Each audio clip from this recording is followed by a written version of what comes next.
going on? What's going on, man? You know who it is. You know what it is, man. It's your boy, Big June. I'm back at it. Here with another episode of Big June Sports Talk, where sports discussion becomes sports debates and so on and so on, man. Where we discuss the good, the bad, and the ugly. Everything and anything associated in the sports world, I touch on this platform, man. Before I get into this episode, you know what I'm saying? Do your boy Big June a great big favor. Hit that like button, hit that subscribe button, tell a friend, tell another friend. We could discuss it, debate it. You could come on a platform to hate on it. You know what I mean? It's all gravy and it's all accepted on this platform. You feel me? So again, you know, let me hit y'all, let me reiterate what I just said right now. Where we discuss the good, the bad, and the ugly. I know a lot of these stories that I cover, you know, there is no happy ending. And a lot of them, some of them deal with murder, suicide, and it's just crazy knowing that, you know, it takes place in the sports world, whether it affects a team, a fan base, you know, organization. It is what it is. But right now, you know, I promised y'all the Malice and the Palace, and I'm gonna get into that in a few. But right now, I just want to, you know, clear what's going on in the current events when it comes to the sports world, right? So as you know, Kevin Durant and management, ownership from Brooklyn all got together. You know, they gave each other one big hug. So now you can look forward to Kevin Durant suiting up once again for the Brooklyn Nets. Him, Kyrie, Ben Simmons.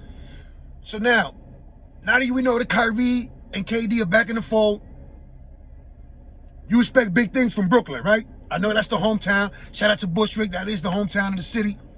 So you expect great things from Brooklyn. Is this the year that KD and Kyrie get it done? I mean, time is ticking on their side, right? So with all the madness that's going on in Brooklyn, they finally slowed it down. And once the smoke cleared, Kyrie and KD remain a part of the Brooklyn Nets. Now, could the same be said for Donovan Mitchell? Because, you know, you're hearing all these rumors and now there's other teams into the equation. But from what we all know, you know, the front runners have been the New York Knicks, my New York Knicks. Now, you know, your boy Big June, I'm not going to lie. You know, some of these rumors that I heard, you know, are really outrageous when you come to think about it. And, you know, like I was saying to some of my friends and my son earlier, when it comes to Donovan Mitchell, yes, he's a star. Is he the next Kobe Bryant? No.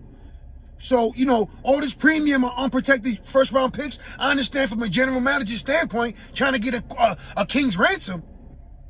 But let's get down to reality. So if he is going to be a New York Knick, or does he remain in the Utah Jazz fold moving forward for this upcoming season, right?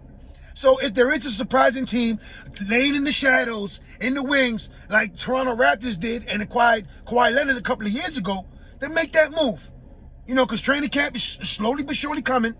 And New York, the media, the distraction, you know, you don't need that right now. Now there's rumors talking about, you know, R.J. Barrett, you know, Quentin Grimes, or both, or one or the other. Obi Toppin. So what is it? Are they going to get this done? Are they going to get it done? Is this deal going to come into fruition? Is Donovan Mitchell going to become a New York Knick? You know, your boy tired of hearing all these Twitters about how he shout out the Mets and all that. That's all fine and dandy, man. You know what? Shout out to the New York Mets. Shout out to my Yankees. Hopefully we right at that ship. And, you know, sometimes you need elite competition to bring out the best in you, to get the focus, the laser sharp focus, right? And that's what happened in the last couple of games. Yankees versus Mets, the Subway Series, right? 2 first-place teams going at it. You know, it just so happened my team, you know, rose to the occasion. It is what it is. Shout out to my Yankees. Hopefully we keep it going, man. And once again, to all the Yankee fans out there crying on social media and all this crazy shit, listen, we're up 8 games. You know, it's coming towards September. The season is coming down. We're about to get reinforcement in the month of September, whether it comes through pitching and hitting. We welcome back Giancarlo Stanton back into the fold tonight. So again, you know, the sky's not falling on my New York fans. Let's continue going. Hopefully we build on the momentum. And, you know, we finish out the season strong and we go where we want to be in the playoffs and get a long playoff run, right? Now, I'm not going to get into all that Dennis Rodman was supposed to go to Russia, because that would be a whole different episode, right? But let me touch on when it comes to the history of the NBA, right? Now, it's always been some real, you know, it's been some real fights out there in the NBA, man, across, you know, any decade. You know, me growing up, my New York Knicks were always in battles. You know, if it wasn't with the Pacers, the Miami Heat, the Chicago Bulls, it was physical. The physicality of the game in the 90s, 80s, and early 2000s is different from the game now, right? So when you mention the New York Knicks and you Google them, you can hit YouTube. I'm pretty sure all these, you know, they're there, them videos from John Starks and Reggie Miller going at it. from P.J. Brown flipping Charlie Ward, from Alonzo Mourning and Larry Johnson shooting the joints, right? With Jeff Van Gundy holding on to the bottom of their leg. I mean, the Knicks have always been in battles. From Chris Childs giving the late, great Kobe Bryant the two-piece without the biscuit. I mean, when you look at the Knicks and the history, and I mean, just the history of the NBA itself. You had Charles Barkley and Shaq going at it, Shaq and Brad Miller, you know, but the most infamous brawl of them all, I don't want to sound like a narrator, but the most infamous brawl of them all, according to the Associated Press, is the Malice at the Palace. So without further ado, let's get into that, man. The Malice at the Palace, right? November 19th, 2004, at the Palace on Auburn Hills, Michigan. The Associated Press called it the most infamous brawl in NBA history, like I just mentioned, right? This game was called with 45.9 seconds left in the fourth quarter after a massive brawl broke out between players and fans. The players and the fans. So I know you want to know what's going on. How did the fans get into it with the players? So Ben Wallace attempted a layup with 45.9 seconds left in the fourth quarter and was fouled from behind by Ron Artest. So Ben Wallace, not liking, a furious Ben Wallace, then shoves Artest, leading to both teams going at it, right? Late in the fourth quarter, 45.9 seconds left. The game practically at hand, Indiana look at getting the W. Ben Wallace doesn't like he was fouled by Ron Artest, right? So he shoves Ron Artest in retaliation. After the fight was broken up, a fan by the name of John Green threw a drink at Artest from the stands while Artest laid on the scorer's table. So after the altercation between Artest and Ben Wallace, Artest, you know, whatever he gets to the scorer's table, if he's escorted by the teammates, refs, security, whatever the case might be, he decides to lay down on the scorer's table with his hands behind his back, by his head like this, right? When a fan by the name of John Green decides to take action and throws a cup in Ron Artest's direction, right? Artest then charged up to the stands and grabbed another fan by the name of Michael Ryan, who Artest mistaken as the culprit who threw him the cup. So now, Ron Artest, furious, up in the stands, face to face with a fan, which happens to be the wrong fan that didn't throw the cup in his direction, by the name of Michael Ryan. So now, you know, temperatures is just crazy right now. Artest is in the stands. Some of his teammates follow suit, whether they went to go defend them, protect them, grab them out the stands, whatever the case might be. Steven Jackson, Jermaine O'Neal, into the fracas, into the stands. Referees subsequently called the game. In the fourth quarter, 45.9 seconds left, right? So now, I just gave it to you real fast. Let me slow it down real fast. 45 seconds left in the game. Ron Artest, Ben Wallace, get into it. From there, Ron Artest laying on the scorer's table. John Green, the same fan, could be drunk, whatever the case might be, decided that, you know, he wanted to make his presence felt. He throws a cup in Ron Artest's direction. Once Ron Artest is in the stands, you know, all hell has broke loose from an NBA security standpoint, right? You had fans going at it with players. So now, the NBA starts handing down suspensions, right? They dropped the hammer on several Indiana Pacers players as well as a couple of Detroit players, right? Okay. So now, immediately after the brawl, the NBA, like I just mentioned, NBA handed out suspensions. Ron Artest was suspended for the remainder of the season.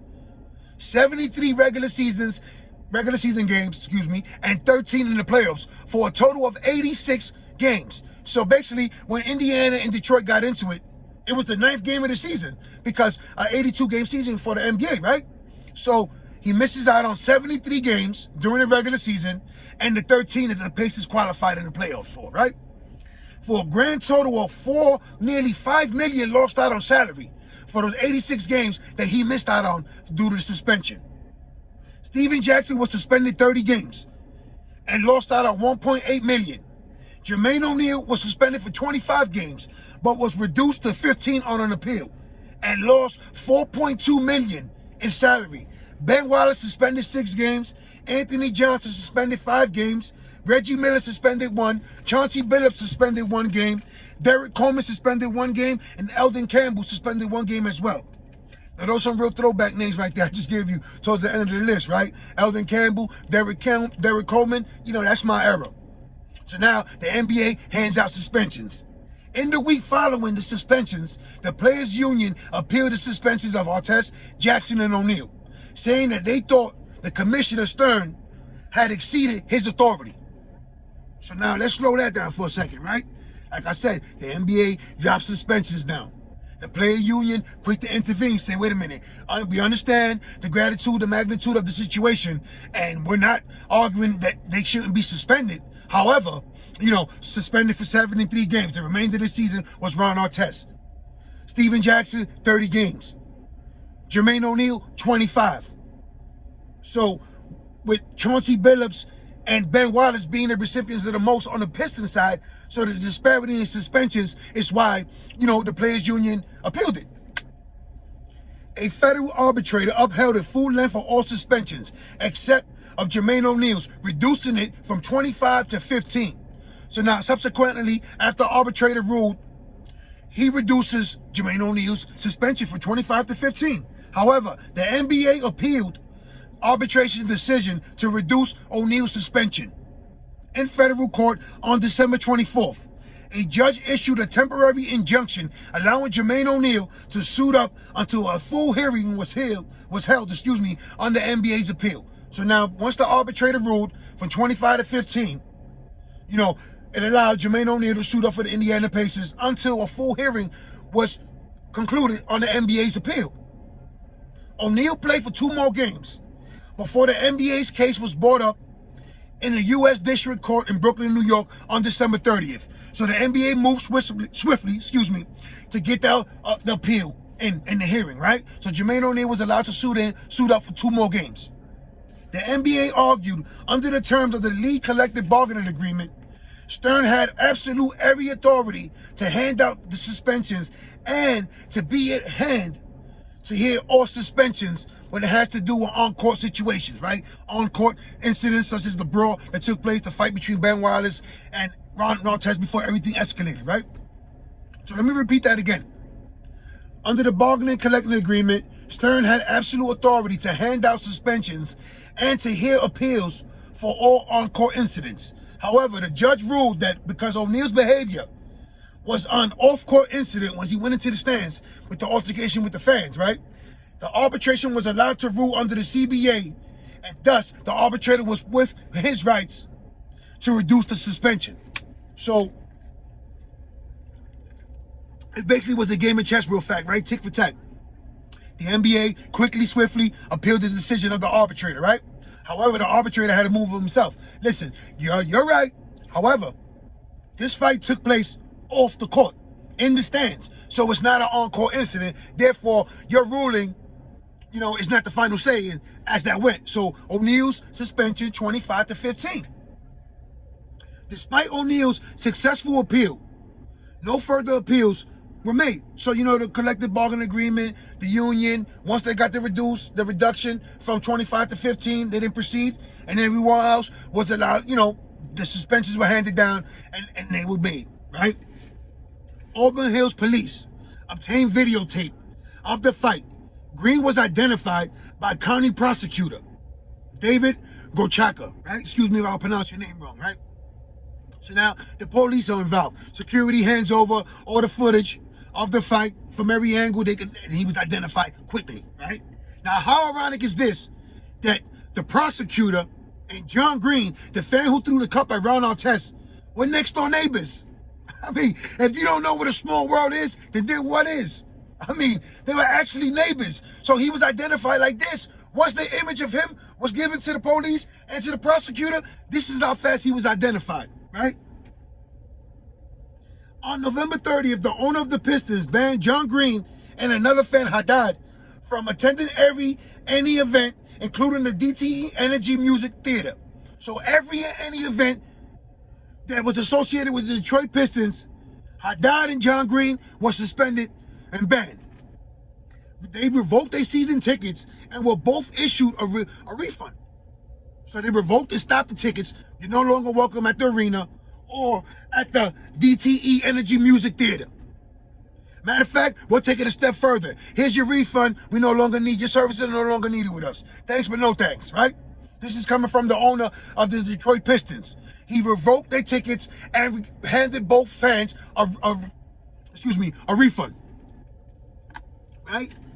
John Green had several convictions, including counterfeiting, carrying a concealed weapon, felony assault, and 3 drunken driving convictions, and was currently on a court probation at the time of the DUI, as well as the time of the fight at the Auburn Hills. On December 8th, 2004, 5 Pacer players and 5 fans, John Ackerman, John Green, Brian Jackson, William Paulson, David Wallace, the brother of Ben Wallace, were charged with different levels of assault and battery. Right? Different levels of assault and battery. Indiana's ONEAL, who threw usher Melvin Kenderowski onto the scorer's table when attempted to enter the stands. And John Green was singled out by the district attorney, saying they single-handedly excited the brawl, especially John Green, by throwing the cup at Ron Artest's direction. Were charged with 2 counts. Artest, Harrison, Jackson, and Anthony Johnson were charged with 1 count each. So Jermaine O'Neal, John Green, 2 counts each. Artest, Harrison, Jackson, and Anthony Johnson, 1 count each. 3 of the fans, including David Wallace, received 1 count of the same charge. Like I just mentioned earlier, David Wallace, the brother of Ben Wallace, stepped in on his brother's behalf when everything went crazy on the court, right? While Brian Jackson, who had prior criminal convictions, was charged with felony assault for throwing a chair which nearly hit Jermaine O'Neal in the head during the whole ruckus, right? Meanwhile, 2 additional fans, Haddad and Shackelford, who entered the court during the fight, were charged with trespassing, and all fans involved in the brawl were banned from attending Pistons home games. On March 29th, 2005, Brian Jackson pleaded no contest to felony assault charge, and on May 3rd was sentenced to probation in order to pay $6,000 in restitution fees. David Wallace, also convicted and sentenced to 1 year probation and community service for punching Pacers player, Fred Jones from behind. So like I mentioned, David Wallace, brother Ben Wallace, sentenced to 1 year probation, community service, also ordered to pay restitution fee from attacking Fred Jones, the player from the Pacers, from behind. All 5 players who were charged pleaded no contest, and on September 23rd, 2005, Ron Artest, Stephen Jackson, Jermaine O'Neal were all sentenced to 1 year probation, 60 hours of community service, and were all held to pay $250 and attend anger management counseling. So let me repeat that again. All 5 players who were charged pleaded no contest, and on September 23rd, Ron Artest, Jermaine O'Neal, and Stephen Jackson were all sentenced to 1 year probation, 60 hours of community service, a $250 fine, and anger management counseling. A week later, Harrison received the same sentence as I just mentioned with the prior 3 players, right? And on October 7th, Johnson, the last player to be charged, received a similar sentence. However, he was ordered to serve 100 hours of community service. Right? It's still not over because some of the fans still haven't met their fate in the courtroom, right? On March 27th, 2006, a jury found John Green guilty of 1 count of assault and battery for punching Ron Artest in the stands, but acquitted him of assault for charging and for the assault charge of throwing the cup at Ron Artest. On May 1st, 2006, Green was sentenced to 30 days in jail and 2 years probation. So now, you had 2 fans, Brian Jackson being charged with a felony, ultimately copping out to probation, $6,000 worth of restitution fees, Indiana players, 1 year probation, community service, anger management counseling. John Green being acquitted on 1 charge, but being found guilty on another charge. Sentenced to 30 days in jail and 2 years probation. On November 7th, 2006, the Pistons issued a letter to Green informing him that he was banned for life from attending any Pistons home game due from under the NBA's ruling, right? So now, all the punishment were handed down by the league, by the owner of the Pistons, by the courts. John Green, 30 days in jail, 2 years probation.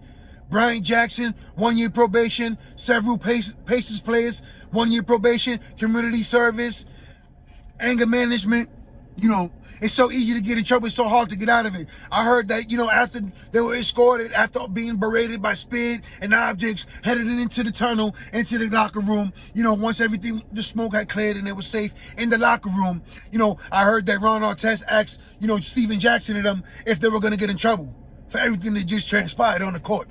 You know, a moment of silence and confusion before, I guess, you know, laughter must have took place in the locker room, right? Like, why would you ask a question such as this? Especially if anyone asking this question, you who incited it by, you know, fouling Ben Wallace, heading into the stands, possibly attacking the wrong fan. You know what I'm saying? So, like I mentioned, man, a lot of fights during the NBA. You know, this one here was the most infamous brawl of them all. It is what it is, man.